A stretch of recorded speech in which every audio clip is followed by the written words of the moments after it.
जय हिंद दोस्तों, कैसे हो सब लोग। आज के टेस्ट पेपर एनालिसिस सेशन में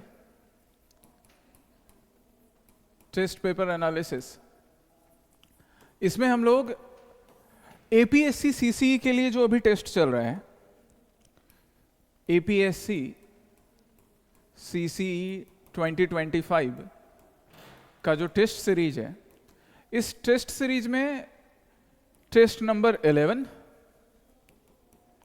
जिसमें क्वेश्चंस थे किस सब्जेक्ट के, एनवायरनमेंट एंड इकोलॉजी। इसके क्वेश्चंस डिस्कस करेंगे, एनवायरनमेंट एंड इकोलॉजी के क्वेश्चंस। तो एपीएससी सीसीई में जो एस्पिरेंट अपीयर होने वाले हैं, जो लोग टेस्ट सीरीज लगा रहे हैं सिंसियरली, उनके लिए तो इंपॉर्टेंट है ही, साथ ही साथ it is equally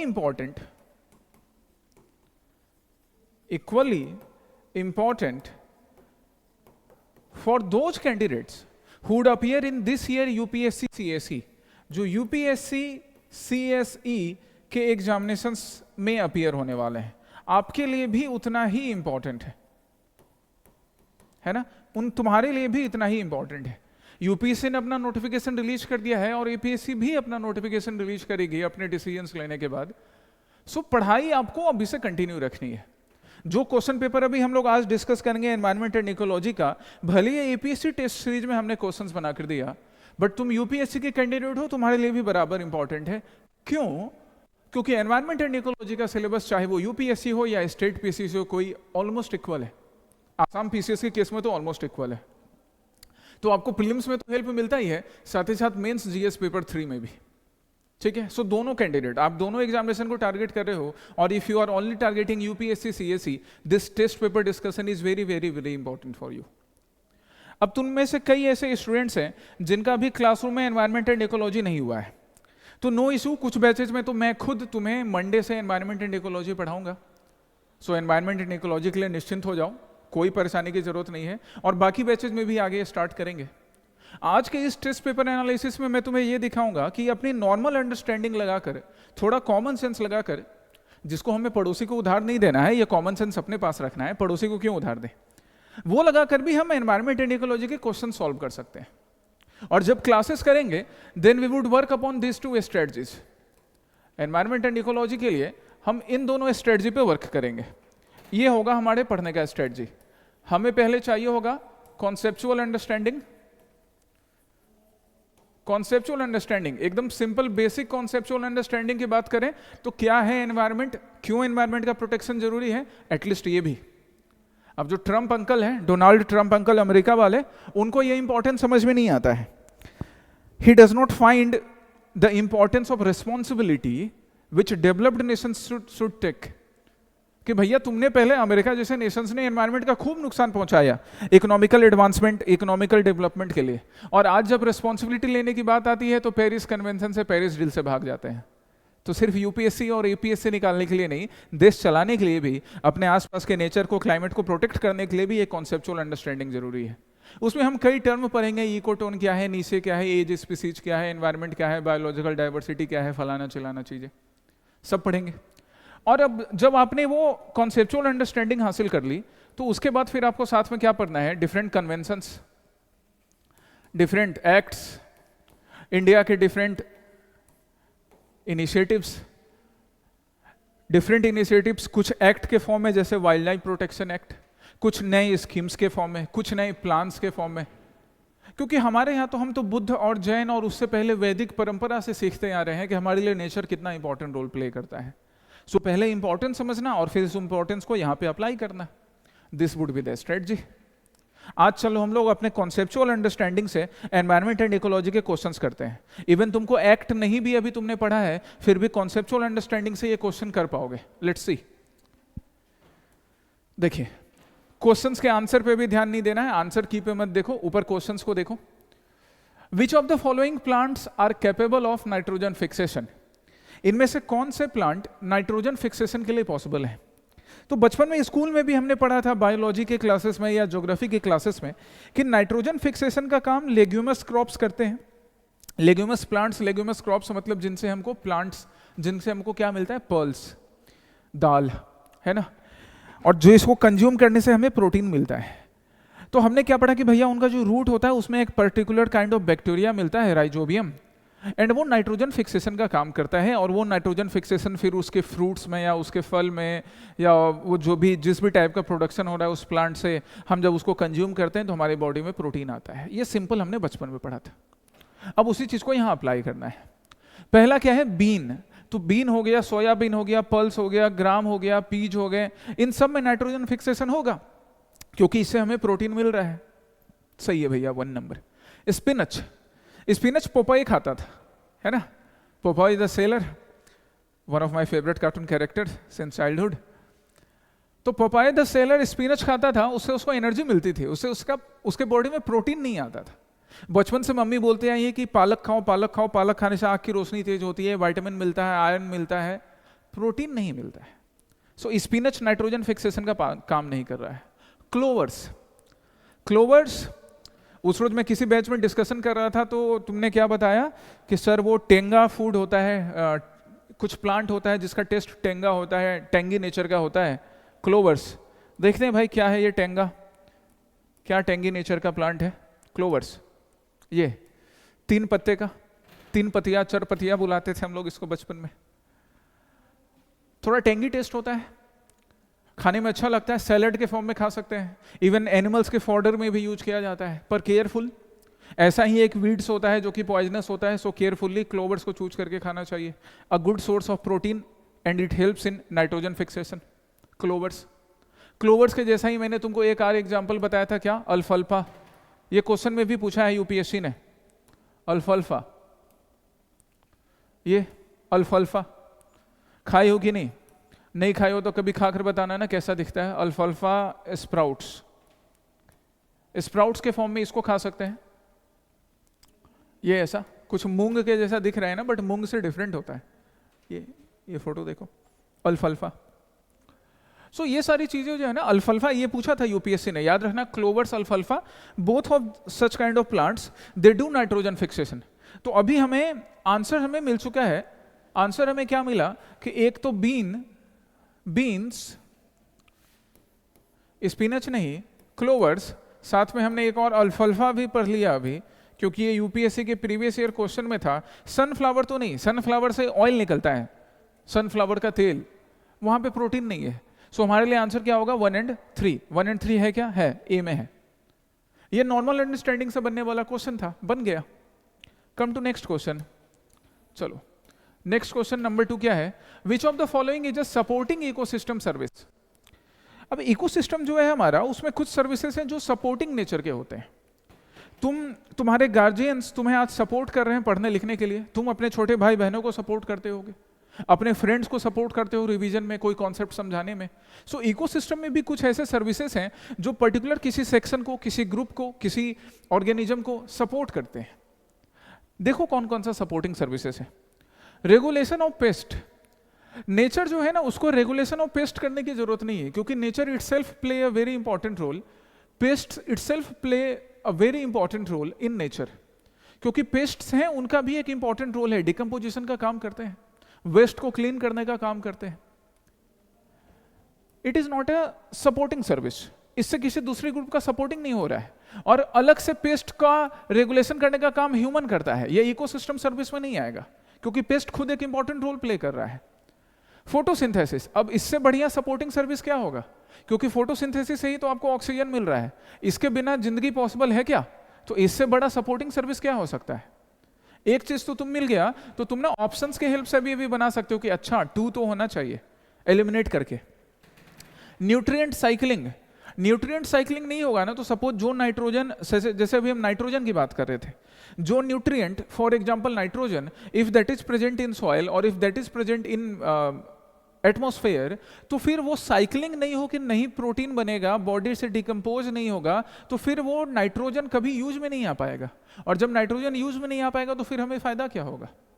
so actually में nutrient cycling is very very very important, तभी तो वो जो नाइट्रोजन है जो एटमॉस्फेयर में प्रेजेंट है वो प्रोटीन बनता है, प्रोटीन फिर डिकम्पोज होता है, and that's why nutrient cycling एक बड़ा important supporting factor, supporting role play करता है।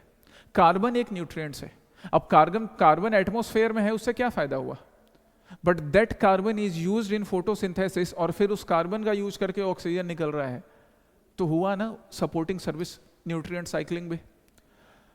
क्रॉप पॉलिनेशन, क्रॉप पॉलिनेशन नहीं होगा तो एक क्रॉप के पॉलिनेशन से, जिसमें हेल्प क्या करता है, इंसेक्ट्स, बीज, बटरफ्लाइज, दूसरे क्रॉप्स का या क्रॉप्स का आगे फिर जाकर नई नई वेराइटीज नहीं बनेंगी, नए क्रॉप्स नहीं बनेंगे। Pollination helps in spread of seeds, sometimes pollens, and actually spread of plants in that particular environment, in that particular area, even in a different area, in a different zone। क्योंकि butterfly आज इस flower पर बैठा, और butterfly के इस flower पर बैठने से उसके टीनी लेग्स में उसके जो विंग्स होते हैं उसमें पॉलन चिपके, और वो दूर कहीं जाकर किसी दूसरे फॉरेस्ट में कहीं पर किसी फ्लावर पर फिर बैठा, जिससे होगा पॉलिनेशन। और पॉलिनेशन होके ये जो वेराइटी का प्लांट है वो अब यहाँ पर भी प्रेजेंट होगा या यहीं पास में प्रेजेंट हो सकता है, तो इससे ग्रोथ हो रहा है ना स्पीसीज का। So that's why crop pollination is another supporting service. सो हमारे पास कितने सपोर्टिंग सर्विसेज हो गए, 2, 3 and 4। रेगुलेशन ऑफ पेस्ट ये ह्यूमन का काम है, सपोर्टिंग सर्विसेज में नहीं आ रहा है रेगुलेशन ऑफ पेस्ट। 2, 3 and 4 हमारा आंसर हो गया supporting service. Next question, what would be the consequence of total collapse. अच्छा, टोटल कॉलेप्स की बात कर रहे हैं कि पूरा कॉलेप्स हो जाए। किसका कॉलेप्स हो जाए, फाइटोप्लैंक्टन्स का। फाइटोप्लैंक्टन्स, फाइटोप्लैंक्टन्स, फाइटोप्लैंक्टन थोड़ा अलग करके मैंने लिख दिया। यहां पे दो वर्ड तुम्हें दिख रहा है, एक है फाइटो और दूसरा है प्लैंक्टन। फाइटो मतलब Greco Latin word for plant, and plankton, planktons microorganisms. So ये जो फाइटोप्लैंक्टन है, this phytoplankton they are able for photosynthesis. ये फोटोसिंथेसिस के लिए खुद ही सेल्फ सस्टेनेबिलिटी के लिए एबल होते हैं। देखो फाइटोप्लैंक्टन्स का photo, phytoplanktons, phytoplanktons, phytoplanktons, phytoplankton, ये देखिए फाइटोप्लैंक्टन। फाइटोप्लैंक्टन को आपको और अच्छे से देखना है, यहां फाइटोप्लैंक्टन्स, फाइटोप्लैंक्टन्स। तो ये दिख रहा है ना, फाइटो प्लांट है, मतलब यहाँ पे प्लांट जैसे होंगे ये एकदम टाइनी। जब ये एक साथ इकट्ठा हो जाते हैं, एक ग्रुप बनता है, तब हमें ऐसे विजुअल होता है, नहीं तो नेकेड आई से विजुअल नहीं होगा, एक फाइटोप्लैंक्टन नहीं विजुअल होगा। एक जू प्लैंक्टन होता है। जू में क्या होते हैं, जानवर, एनिमल्स। तो जू प्लैंक्टन इस फाइटोप्लैंक्टन, फाइटो मतलब प्लांट, उसको खाने का काम करेगा। मतलब फाइटोप्लैंक्टन और जू प्लैंक्टन्स दोनों एक दूसरे से रिलेटेड हो गए। चलिए, अब ये फाइटोप्लैंक्टन्स ये क्या करते हैं, फोटोसिंथेसिस करते हैं। फोटोसिंथेसिस करते हैं, फोटोसिंथेसिस करने से ये ऑक्सीजन का प्रोडक्शन करते हैं। एंड जब ऑक्सीजन का प्रोडक्शन कर रहे हैं, इसका मतलब ओशन वाटर में जो ऑक्सीजन की नीड है या ऑक्सीजन चाहिए, ऑक्सीजन के प्रोडक्शन में एक इंपॉर्टेंट रोल प्ले कर रहे हैं, एक काफी इंपॉर्टेंट रोल प्ले करता है। इतना छोटा सा micro organism phytoplankton, plant kind of micro organism phytoplankton बड़ा इंपॉर्टेंट रोल प्ले करता है ऑक्सीजन के प्रोटेक्शन में, फोटोसिंथेसिस में, फोटोसिंथेसिस करके। सो इसलिए इसका ओशन में बड़ा इंपॉर्टेंट रोल है। अब यहां से एक और चीज याद रखना कि ये जो फाइटोप्लैंक्टन है, ये ओशन में कहां पर मिलेगा, अपर लेयर में मिलेगा या एकदम डीप लेयर में मिलेगा। सोचो जरा एक बार, फोटोसिंथेसिस कर रहा है तो अपर लेयर में या डीप लेयर में, अपर लेयर में, क्योंकि अपर लेयर में रहेगा ना तभी इसको अच्छे से सनलाइट मिलेगा, और सनलाइट मिलेगा तो फोटोसिंथेसिस कर पाएगा, और फोटोसिंथेसिस करेगा तब जाके इसका पर्पस फुलफिल होगा फाइटोप्लैंक्टन का, ऑक्सीजन प्रोड्यूस करना। डीप लेयर में नहीं मिलेगा इसको sunlight properly, that's why phytoplankton आपको अपर लेयर में मिलेंगे ओशन वाटर के। सो रोल तो क्लियर है। सो टोटल कॉलेप्स अगर फाइटोप्लैंक्टन का हो रहा है तो क्या हो सकता है, डिक्लाइन इन फिश पॉपुलेशन। तुम बोलोगे सर ऐसा कैसे, तो एक तो ओशन में जो ऑक्सीजन चाहिए वो ऑक्सीजन भी फाइटोप्लैंक्टन्स प्रोड्यूस कर रहे हैं। फिर फाइटोप्लैंक्टन्स को खा कौन रहा है, क्या बताया था मैंने, जू प्लैंक्टन्स, और जू प्लैंक्टन्स को कौन खा रहा है, फिश। तो जब जू प्लैंक्टन्स के नंबर, जब फाइटोप्लैंक्टन्स के नंबर कम हो रहे हैं तो जू प्लैंक्टन का नंबर कम होगा, अल्टीमेटली फिश का नंबर कम होगा, फिश को ऑक्सीजन भी कम मिल रहा है, तो फिश प्रोडक्शन तो डिक्लाइन करेगा ही ना। Yes, decline in fish production, fish population. Disruption of carbon absorption, carbon absorption ये होता है ना फोटोसिंथेसिस में, तो जब फाइटोप्लैंक्टन ही नहीं रहेंगे, ड्रास्टिकली कोलैप्स कर गए, टोटली कोलैप्स कर गए, तो कौन कार्बन एब्जॉर्ब करेगा? फिर ओशन कार्बन सिंक का काम कैसे करेंगे? ओशन जो है हमारे, ये कार्बन सिंक का काम करते हैं, मतलब यहां पर कार्बन आकर डूब जाता है, सिंक हो जाता है। फाइटोप्लैंक्टन्स का होना जरूरी है, नहीं तो ऑब्वियसली ये भी होगा, disruption of carbon absorption. Increase in ocean salinity, salinity का फोटोसिंथेसिस से जो फाइटोप्लैंक्टन कर रहे हैं उससे कोई लेना देना नहीं है, कोई लेना देना नहीं है। हाँ, ओशन की डेंसिटी में थोड़ा बहुत इंपैक्ट पड़ सकता है, थोड़ा इंपैक्ट करेगा, बहुत ड्रास्टिक नहीं, बट सेलिनिटी में कोई बड़ा रोल नहीं पड़ने वाला है, कोई बड़ा इफेक्ट नहीं पड़ने वाला है। थर्ड इज रॉन्ग, क्योंकि सेलिनिटी किसके वजह से? NaCl के वजह से। अब NaCl और फाइटोप्लैंक्टन का कोई रिश्ता नाता नहीं है, this is wrong, 1 and 2 only. बन रहा है क्वेश्चन ऐसे नॉर्मल अंडरस्टैंडिंग से। Come to next question. Which agriculture practice is a major contributor to the emission of both methane and nitrous oxide due to anaerobic soil condition and fertilizer usage? Methane CH4, ये एक बार मैंने PYQ analysis में भी करवाया है तुम्हें, different question था, different character का था, बट देखो PYQ एनालिसिस से क्वेश्चंस बनाए जाते हैं। एनएरोबिक कंडीशन है, मतलब यहाँ पे ऑक्सीजन का प्रेजेंस नहीं है या फिर वेरी लेस ऑक्सीजन है, नेग्लिजिबल है। और साथ में फर्टिलाइजर ऐड करने की बात कर रहे हैं, तो जनरली फर्टिलाइजर जो केमिकल फर्टिलाइजर ऐड होते हैं वो NPK होते हैं, नाइट्रोजन, फॉस्फोरस, पोटेशियम। तो क्वेश्चन में क्या पूछ रहा है एग्जामिनर आपसे कि इनमें से किस एग्रीकल्चरल प्रैक्टिस एक मेजर कंट्रीब्यूटर है किस चीज के इमिशन के लिए? CH4 and nitrous oxide. पहला उसने ऑप्शन दिया है फ्लडेड राइस कल्टीवेशन। अगर तुमने PYQ एनालिसिस अटेंड किया है तो तुम्हें आंसर तो मिल चुका है, फ्लडेड राइस कल्टीवेशन। नहीं तो आज से सुन लो, जब फ्लडेड राइस कल्टीवेशन है तो राइस फील्ड जो है, सपोज वहां पे इतना पानी जमा है, फ्लडेड है हमेशा, तो नीचे वाटर के नीचे एनएरोबिक कंडीशन डेवलप होगा। जो सपोज रूट्स हैं या पहले के प्लांट्स हैं, ग्रास हैं, वो सब डिकम्पोज हो जाएंगे, एनएरोबिक कंडीशन डेवलप होगा, और डिकम्पोज होंगे सबके सब प्लांट्स में, ग्रास में कार्बन है, और क्या रिलीज होगा फिर? मीथेन। और इस एनएरोबिक कंडीशन में साथ में क्या रिलीज होगा? N2O, nitrous oxide. So one of the most major emitter क्या है? फ्लडेड राइस कल्टीवेशन, मीथेन और नाइट्रस ऑक्साइड का आंसर मिल चुका है। वैसे BCD भी देख लेते हैं। बी कह रहा है ड्रिप इरिगेशन, जैसे ड्रिप से बॉडी में पानी चढ़ाया जाता है ना, ड्रॉप ड्रॉप ड्रॉप करके, उसी तरह ड्रिप इरिगेशन से इरिगेशन जब कर रहे हैं तो वाटर का मिसयूज नहीं होता है, वाटर का प्रॉपर यूज होता है। That's why drip irrigation is good, इसके वजह से मीथेन रिलीज नहीं होने वाला है। रेन फेड वेट फार्मिंग, जब यहाँ पे पहले ही लिख दिया जा रहा है रेन फेड कि बारिश के पानी से वेट फार्मिंग करेंगे, तो फिर एक्सेस वाटर है नहीं, फ्लडेड कंडीशन है नहीं। जब फ्लडेड कंडीशन नहीं है तो एनाएरोबिक कंडीशन भी है नहीं। And then cotton monoculture, cotton का कल्टीवेशन इंडिया के वेस्टर्न साइड में, गुजरात वाले रीजन में होता है। ब्लैक सॉइल जहाँ मिलती है, जहाँ पे वाटर कम है, इसलिए ब्लैक सॉइल भी वहाँ पर अवेलेबल है, नेचर अपना इंतजाम खुद कर लेता है। ब्लैक सॉइल कम वाटर में भी उसको अच्छे से एब्जॉर्ब कर लेगा वाटर को, और फिर उसके बाद क्रैक डेवलप होने के वजह से सेल्फ प्लॉइंग का भी काम हो जा रहा है। यहाँ पर भी वाटर की ज़्यादा नीड नहीं है। सो दैट्स वाई ये तीनों जगह पर CH4 या नाइट्रस ऑक्साइड जनरेट होने के चांसेस बहुत कम है। मेजर कंट्रीब्यूटर कौन है? Flooded rice cultivation. चलो नेक्स्ट क्वेश्चन देखो। Which of the following process leads to the formation of humus in soil? Humus black grey colour का स्टिकी चिपचिपा मटेरियल जो फर्टिलिटी बढ़ाता है सॉइल का, जिससे प्रोडक्शन अच्छा होता है क्रॉप्स का। डिकम्पोजिशन बाय फंजी और फंगी, बिल्कुल फंजी या फंगी डिकम्पोज करके ऑर्गेनिक मैटर को क्या प्रोड्यूस करता है? ह्यूमस। ये तो बचपन से देखते आए हैं, तभी ना घर में मम्मी भी बताती हैं, या जो लोग घर में फार्मिंग करते हैं, टेरेस फार्मिंग, या किसान भी अपने किचन का जो वेस्ट होता है, सब्जी का, फ्रूट्स का छिलका या रोटी चावल, उसको डाल दिया जाता है गमले में या खेतों में। जब वो डिकम्पोज होता है तो ह्यूमस का फॉर्मेशन होता है, खाद बन जाता है natural. Correct. Erosion by wind, नहीं, विंड के इरोजन से तो जो अपर लेयर है सॉइल का, जो एक्चुअली में फर्टाइल होता है, वो इरोड हो जाएगा, और नीचे के लेयर में तो सिर्फ आपको कंकर, पत्थर, ग्रेवल्स मिलेंगे। सो second is not correct. Second के वजह से तो एक्चुअली ह्यूमस का लॉस हो रहा है। It actually lead to loss of upper layer of the soil which is actually fertile, जो एक्चुअली में फर्टाइल है।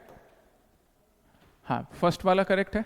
Break down of organic matter by bacteria, number 1 और नंबर 3 एक दूसरे से रिलेटेड ही हैं, बस अलग अलग तरीके से बोला गया है। यहाँ पे माइक्रो ऑर्गेनिज्म फंजी था, यहाँ पे बैक्टीरिया है। 1 एंड 3 आर करेक्ट। 4 भी है क्या इस क्वेश्चन में? 4 भी है क्या? 4 भी है क्या? हाँ, लीचिंग ऑफ मिनरल्स। मिनरल्स का लीचिंग कब होता है? जब वाटर का फ्लो काफी फास्ट होता है लैंड के ऊपर से, चाहे तेज बारिश के वजह से हो, हेवी रेन, और due to flood, very rapid very fast flow of water, तो जो लैंड का, जो सॉइल का अपर लेयर है, वो अपर लेयर रिमूव हो जाएगा। This is known as leaching.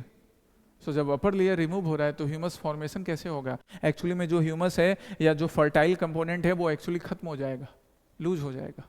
So 4 is also not correct. 1 and 3 हमारा करेक्ट था, आंसर मिल चुका है हमें। Which of the following best describes the role of a keystone species? Keystone, इस figure को देखो, की स्टोन स्पीसीज भी याद रहेगा। की स्टोन, की स्टोन में एक वर्ड है ना, की, मतलब इंपॉर्टेंट होगा वो। वैसे की स्टोन इसको बुलाते हैं, की स्टोन। ये देख रहे हो, इस पिक्चर को देखो, यहाँ पे स्टोन का एक स्ट्रक्चर बनाया गया है जिसमें ये रेड कलर का स्टोन है। This red colour stone is known as keystone, क्योंकि अगर इस रेड कलर स्टोन को निकाल दिया जाए ना तो यह स्ट्रक्चर गिर जाएगा। लेकिन ये रेड कलर का स्टोन इस स्ट्रक्चर को बांध कर रखा है, मतलब एक इंपॉर्टेंट एलिमेंट, उसको की स्टोन बुलाया जाएगा। अगर फैमिली में कोई पर्सन है जो अपनी फैमिली को एकजुट करके रखा गया है, दैट इज की स्टोन। जैसे कॉलेज के फाइनल ईयर में कैपस्टोन प्रोजेक्ट्स दिए जाते हैं, जब आप अपना पूरा टैलेंट दिखाओ, अपनी पूरी लर्निंग दिखाओ। सो की स्टोन स्पीसीज, किसी इंपॉर्टेंट स्पीसीज को ही की स्टोन बुलाया जाएगा जिसका इंपॉर्टेंट रोल है। देखो क्वेश्चन फिर, a species with the largest population in the ecosystem. Largest population होना क्यों जरूरी है? बट फिलहाल आंसर अभी नहीं पता है, तो सोच तो सकते हैं ना कि यार लार्जेस्ट पॉपुलेशन होगा तभी की स्टोन बुलाएंगे। क्या अभी जैसे जो मैंने इमेज तुम्हें दिखाया, क्या यहाँ पे ये सबसे बड़ा पत्थर है इसलिए की स्टोन है? नहीं, इसके लार्जेस्ट या स्मॉलेस्ट होना मैटर नहीं करता। मैटर क्या करता है कि does it play important role, तब वो की होगा। ताला खोलने की जो चाबी होती है तो लॉक एक्चुअली बड़ा होता है, बट जो की होता है, जो चाबी होती है, वो तो छोटा होता है ना, बट इंपॉर्टेंट रोल प्ले करता है। सो लार्जेस्ट पॉपुलेशन की जरूरत नहीं है, सही नहीं हो सकता है ये, इसको गलत मानेंगे हम। आंसर तो हमें दिखेगा बट हम गलत। बी क्या है? A species that exclusively relies on other for survival. अब जो दूसरे पे डिपेंडेंट है वो क्या ही इंपॉर्टेंट है?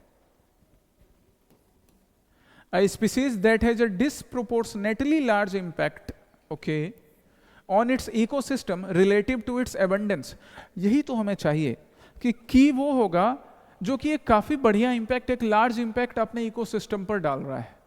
इसके सही होने के चांसेस हैं, बट अभी ऑप्शन डी भी पढ़ेंगे। अ species that is primary producer. Primary producer है तो उसको की स्टोन बुलाएंगे तो फिर शेर हमारा नाराज हो जाएगा ना, लायन किंग, कि भैया हम तो कंज्यूमर है फाइनल लेवल पे, टर्सरी कंज्यूमर। तो कंज्यूमर और प्रोड्यूसर होने की वजह से की स्टोन नहीं बुलाया जाता है। Actually the species which play a very important role is known as keystone species. Family में जो सबसे इंपॉर्टेंट रोल प्ले कर रहा है, चाहे वो बूढ़े हो, चाहे वो बड़े हो, चाहे उनके पास पैसा हो या नहीं हो, उनको बुलाएंगे हम की स्टोन स्पीसीज। देखो यहाँ पे कुछ एग्जाम्पल मैंने तुम्हारे लिए की स्टोन स्पीसीज के डाले हैं। की stone species. Next question. Which of the following species organisms are considered as indicator species for environmental health? Environmental health के लिए indicator species बुलाया जाता है। Indicator, बाइक में, कार में होता है ना इंडिकेटर, लेफ्ट जाना है तो इंडिकेटर, राइट जाना है तो इंडिकेटर। इंडिकेटर स्पीसीज इंडिकेट करने का काम कर रहा है। क्या इंडिकेटर भैया? हेल्थ। तो क्या लगता है तुमको, एम्फीबियंस जैसे फ्रॉग्स हो गए, अब फ्रॉग्स जो हैं, फ्रॉग्स कहाँ मिलेंगे आपको? क्लीन वाटर में, उस पॉन्ड में जहां पर वाटर क्लीन है या वाटर पूरी तरह से पॉल्यूटेड है। ऑब्वियसली जहां वाटर क्लीन है। कंप्लीटली पॉल्यूटेड वाटर में तो बेचारे मेढक भी नहीं रहेंगे, इंसान नहीं रह सकता है तो मेढक क्या रहेंगे? सो that's why amphibians they show a good health of the environment. Environment का गुड हेल्थ बताते हैं, राइट? लिचेंस, लिचेंस कई बार हम देखते हैं ना, ट्री के ऊपर, घर में पिलर है, पिलर के ऊपर वहां पे लिचेंस लग जाते हैं। हम लोग उसको अपने घर की भाषा में काई, किजली बुलाते हैं। देखो तुमको मैं फिगर दिखा रहा हूँ, लिचेंस अभी दिखेगा। क्या बुलाते हैं लोकल लैंग्वेज में लिचेंस को? तुम लोग देखा सबने है लिचेंस?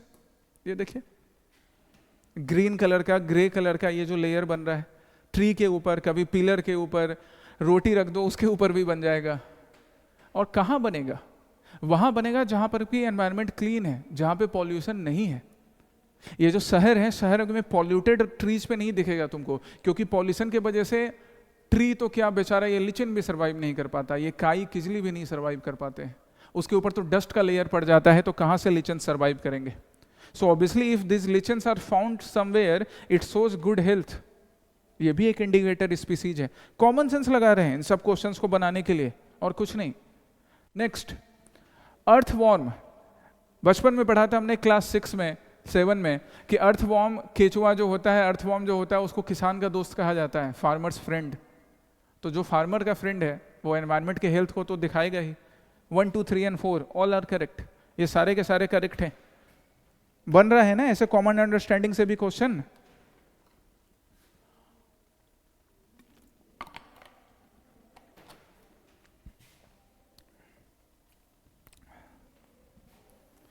नेक्स्ट क्वेश्चन देखिए, which of the following are characteristics of tropical rain forest? Tropical region, tropical region जहाँ पे बारिश तेज होती है, जहाँ पर बारिश सबसे ज़्यादा होती है, और यहाँ पर जो फॉरेस्ट बनेंगे हम उनको ट्रॉपिकल रेन फॉरेस्ट बोल रहे हैं। एकदम सिंपल समझने की बात करते हैं, एकदम basic term. Tropical and subtropical reason में, मतलब ट्रॉपिक्स के ऊपर और ट्रॉपिक्स के थोड़ा नीचे, वो 23.5 degree north and 23.5 degree south, इस रीजन में यहाँ पर यू वुड ऑब्जर्व, जैसे इंडिया में वेस्टर्न घाट वाला region, here you would observe maximum amount of rainfall. अब ये जो tropical and subtropical region है, यहाँ पे जब मैक्सिमम अमाउंट ऑफ रेनफॉल हो रहा है, तो पहला तो स्टेटमेंट करेक्ट हो चुका है, high annual rainfall. Poor soil nutrients. अब अगर तुम्हारा सोचना ये है कि सर बारिश ज़्यादा हो रही है तो सॉइल की फर्टिलिटी भी ज़्यादा होगी, नहीं माय डियर, सॉइल की फर्टिलिटी नहीं होगी। अभी मैंने तुम्हें ऊपर क्या समझाया है कि ज़्यादा रेन होने की वजह से, हेवी रेन होने की वजह से लीचिंग होता है, लीचिंग ऑफ सॉइल। मतलब सॉइल का जो अपर लेयर है वो अपर लेयर हो जाएगा removal of upper layer, upper layer का रिमूवल। फर्टिलिटी उसी में है, ह्यूमस उसी में है, वही रिमूव हो गया। तो फिर जहां पे ज्यादा बारिश हो रही है वहां पे न्यूट्रिएंट्स रहेगा, फर्टिलिटी रहेगी, कम रहेगी, नहीं के बराबर रहेगी। मतलब poor soil nutrients, poor soil nutrients, soil nutrients कम रहेंगे। Dense canopy cover, canopy cover काफी डेंस रहेगा। कैनोपी कवर काफी डेंस होता है। ये जो ट्रीज होते हैं ना, एक दूसरे से कंपीट करते हैं ऊपर बढ़ने के लिए, और ऊपर बढ़ने के लिए एक ऐसे कैनोपी फॉर्म करते हैं, कैनोपी फॉर्म करते हैं, छाता के जैसा, अम्ब्रेला के जैसा, काफी डेंस होता है। डेंस होने की वजह से नीचे जो इनका जो रूट वाला एरिया होता है ना, जो सरफेस होता है लैंड का, वहां तक सनलाइट भी नहीं पहुंच पाता है।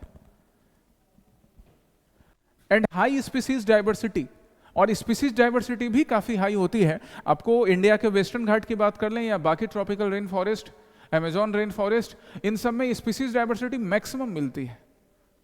मैं उस रोज बोल रहा था ना, क्या एनाकोंडा सांप भी मिलता है। अब सच में एनाकोंडा मिलता है, नहीं मिलता है? मूवी में तो दिखाया था एनाकोंडा। ऑल 4 आर करेक्ट, ये चारों करेक्ट है।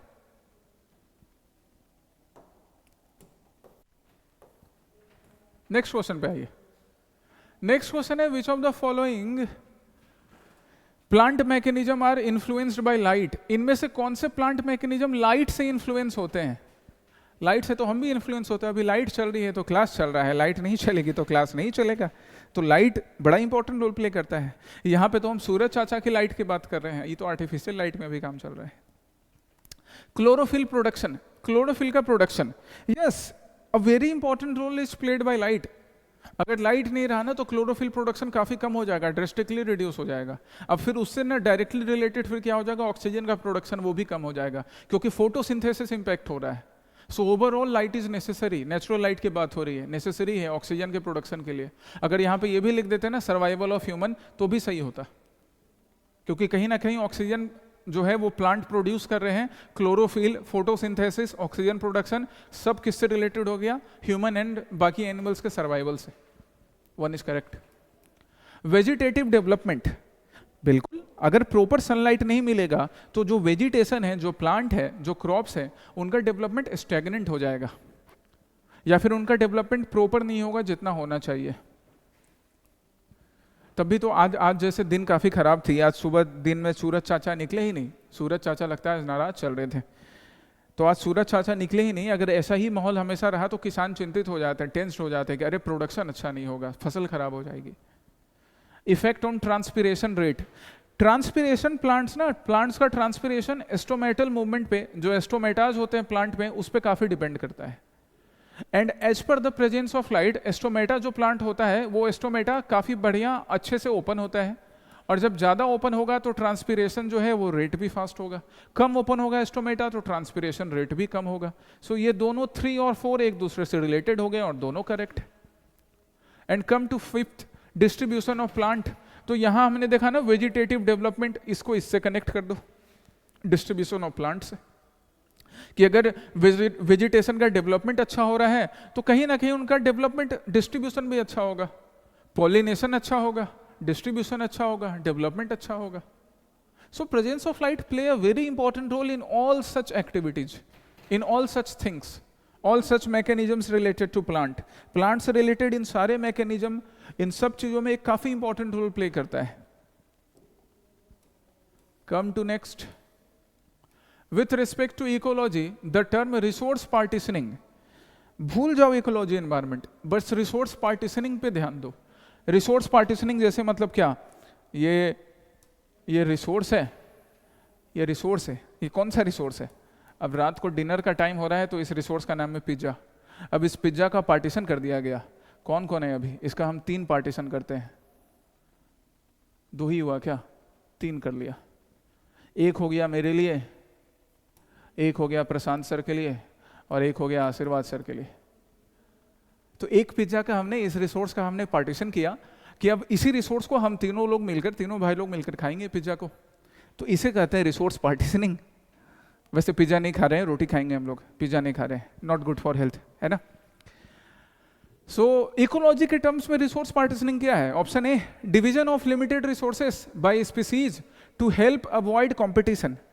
सही हो सकता है कि नहीं हो सकता है? ये सोचो ना, ये था ना लिमिटेड रिसोर्स, कि एक ही पिज्जा था, अब उस पिज्जा को हम तीनों लोगों ने डिवाइड कर लिया, कि हम तीनों लोग डिवाइड कर लेते हैं, इतना ही पिज्जा है, इसी में तीनों को डिनर कंप्लीट करना है। So a could be possible answer, a possible answer हो सकता है, पता नहीं, BCD भी देखेंगे तभी आंसर पे पहुंचेंगे। इमिग्रेशन, ये आंसर की भूल जाओ, आंसर की को मत देखो। Immigration in maintaining the persistence of the local population that would otherwise go extinct, ये क्या है भाई, क्या था? इमिग्रेशन से कहाँ रिलेटेड है? पिज्जा है तो उसको हम 3 लोग मिलकर खाएंगे ना, मोहल्ले वाले को थोड़े बुलाएंगे कि आओ तुम भी खाओ, तुम भी खाओ। When both species superficially resemble each other, nope, इसका कहीं भी रिसोर्स से लेना देना नहीं है। Decline in production under conditions of low population density, कहां से इसका रिसोर्स से लेना हुआ पॉपुलेशन डेंसिटी का डिक्लाइन होना?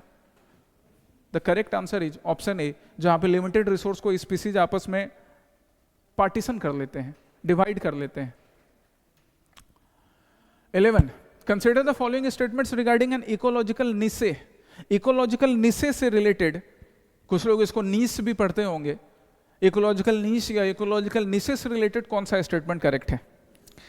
इकोलॉजिकल निसे, देखो निसे समझना है ना, निसे को समझ लो, निसे को समझ लो, निसे इज लाइक प्रोफेशन। जैसे तुम सिविल सर्विसेज की तैयारी कर रहे हो, कोई बिजनेस कर रहा होगा, कोई इंजीनियर होगा, कोई टीचर होगा, कोई डॉक्टर होगा, कोई मार्केटिंग कर रहा होगा, कोई लाइब्रेरियन का काम कर रहा होगा। हम सब लोग एक घर में 4 लोग हैं, 4 लोगों का अलग अलग काम है। ऋग्वेद में भी एक श्लोक है ना, एक पर्सन बोला है कि मैं पोएट हूँ, मैं कवि हूँ, मेरे पिता जो है, मेरे पिता डॉक्टर हैं, फिजिशियन हैं, मेरी माँ फील्ड में काम कर रही है, मेरा भाई मार्केट में काम कर रहा है।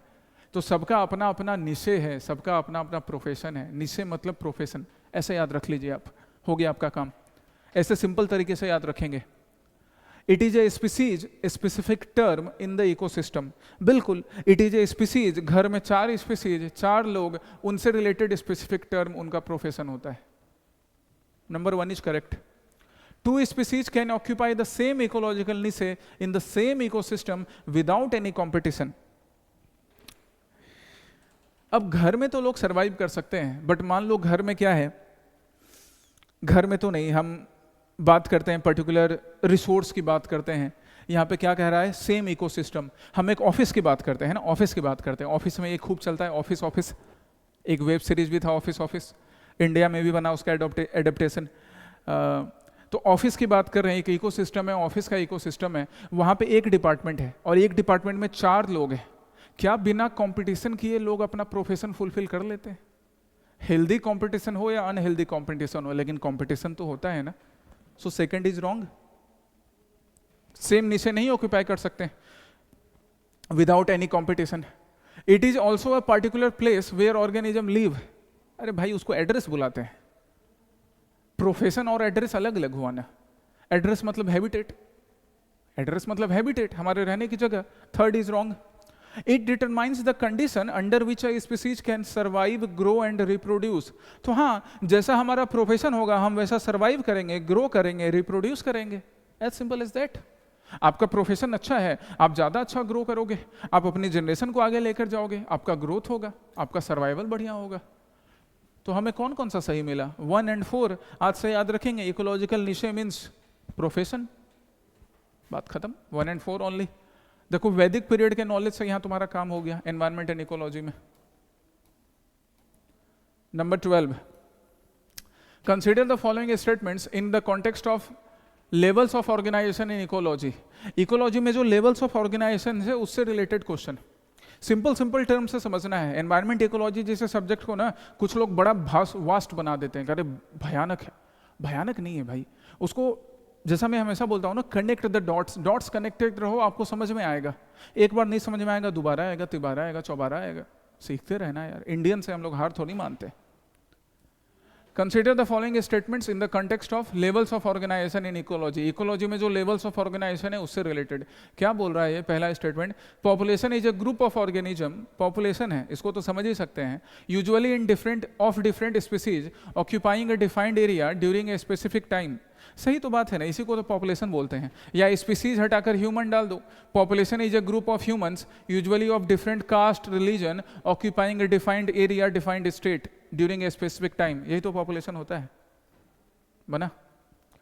Biosphere is a global ecosystem composed of living organisms and the abiotic factors. Living organisms जिनको बोलेंगे बायोटिक फैक्टर्स।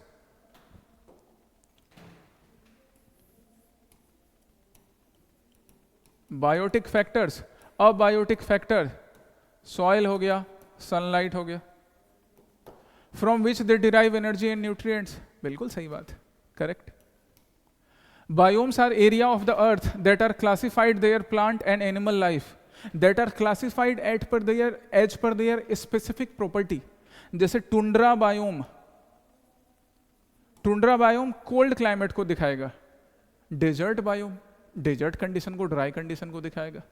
ट्रॉपिकल बायोम, वहां पे आपको रेन फॉरेस्ट मिलेंगे। तीनों स्टेटमेंट करेक्ट है, लेकिन 1, 2 और 3 नहीं चूज कर लेना है। पूछ क्या रहा है? इनकरेक्ट। इनकरेक्ट मतलब नन ऑफ द एबव, क्योंकि सारे करेक्ट है भैया। नेक्स्ट क्वेश्चन, नेक्स्ट देखिए, ecotone. Ecotone, ecotone is a zone of junction between two or more diverse ecosystem that may be narrow or quite wide. Ecotone आज यहां से सीख लो, इकोटोन क्या है। इकोटोन जहां पे 2 इकोसिस्टम, चाहे वो नैरो इकोसिस्टम हो या वाइड इकोसिस्टम हो, ecotone is a zone of ecosystem, चाहे वो लैंड इकोसिस्टम हो, वो वाटर इकोसिस्टम हो, वो डेजर्ट इकोसिस्टम हो, वो टुंड्रा इकोसिस्टम हो।